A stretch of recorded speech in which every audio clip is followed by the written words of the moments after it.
Acorda bem cedo, olha só isso.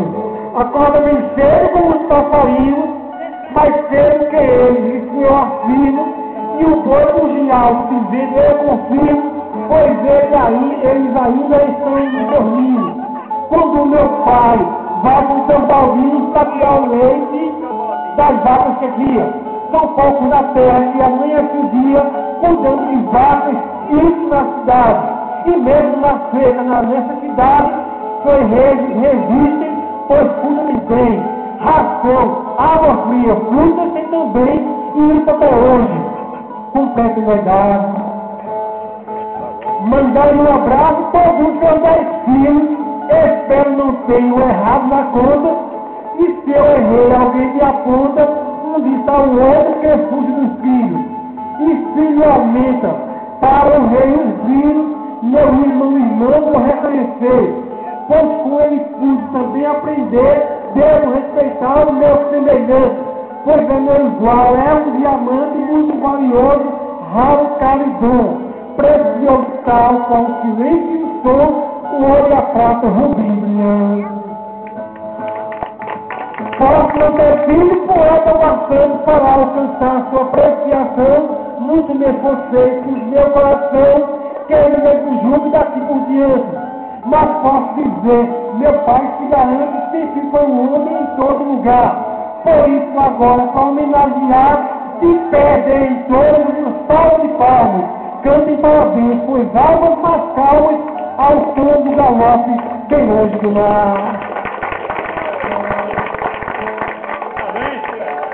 Valeu, Francisco, assim.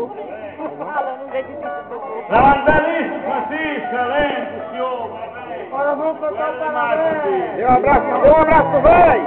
Desenrolado, viu, velho? Oi? Parabéns agora. Deu esse negócio aí, né? Dê um abraço, velho.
Aí, ó. Obrigado, meu irmão. Viu? Obrigado, meu irmão. Obrigado. Ele tá no carro, né?